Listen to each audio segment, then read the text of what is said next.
So China, right?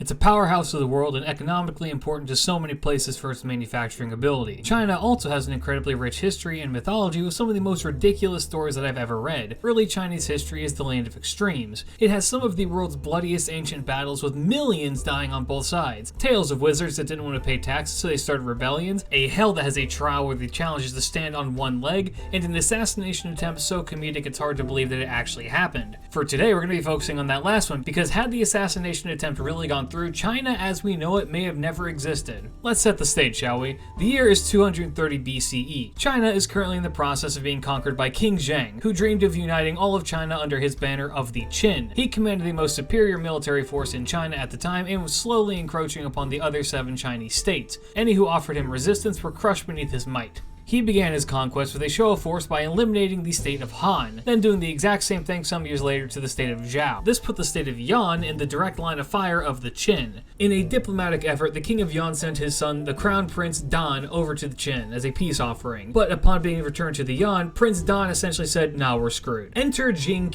This is going to be the artist representation that I choose to use because it's either this or this, and I like anime more than I like Roblox. Jing was a refugee of some noble descent from the state of Wei, which had been annexed by the Qin. He had run to the Yan for protection and was introduced to Prince Dan through a shared acquaintance. Jing was described as being well educated and proficient with the sword. After the officials of Yan racked their brains about what to do about the inevitable Qin, they fell upon the idea of assassinating the king. Initially, this was deemed not an option because if it failed, the Yan would get no mercy, but not seeing any other way out of their predicament that would leave them with any power to speak of, Jing agreed to perform the deed. If they were able to kill or kidnap King Zheng, then they could force him to relinquish the states that he'd conquered and maybe get some control in the process. The year now is 228 BCE, and the Qin are making preparations to invade the Yan. Here's the plan that they came up with.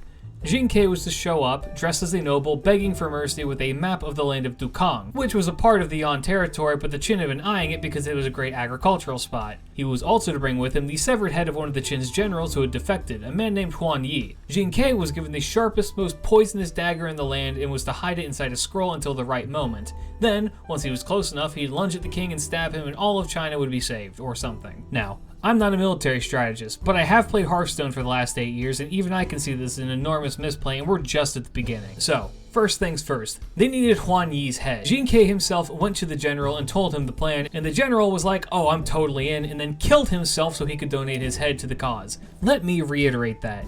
A dude showed up at this general's door and said, kill yourself for me, and he was like, hell yeah, and cut his throat open so that he could have the head. So now with one extra head in their pocket, they would now be able to bait out the king. Jing was given an assistant by the name of Qin Wuyang. His credentials were as follows. When he was 13 years old, he murdered someone. That's it. Together, they set off to the Qin territory. They pleaded for an audience with the king while disguised as nobles, and he agreed to come out and meet them. It was at this moment that Wu Yang realized that he may be a bit out of his depth and became so nervous that he couldn't move. Jing actually did pretty well to play this off, saying that his companion was essentially a bumpkin noble who had never seen the grace of his majesty's domain. But Wu Yang got worse and essentially pissed himself, so he wasn't permitted to go into the palace. Jing, now alone, presented his gifts to the essentially unguarded king. The king took the map that was offered to him and unfurled it, and while this was happening, Jing pulled out a dagger and took a stab at King Zheng.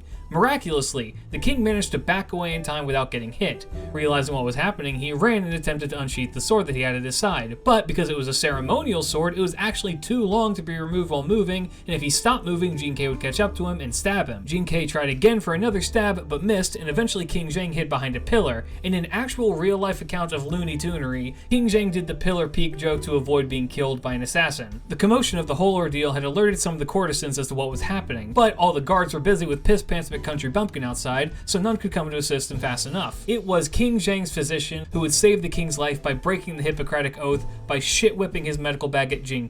The blow would knock Jing off his balance and give King Zheng a chance to gain some distance. Some of the king's officials who were sitting on the sidelines not doing anything suddenly decided to do something by yelling at the king, hey, you have a sword. This reminded him that he had a sword and an opportunity to unsheath it. So he did and prepared to face down his assailant. With superior distance, he crippled Jing by slicing at his thigh, and in a final desperate attempt, Jing threw his knife at the king and missed.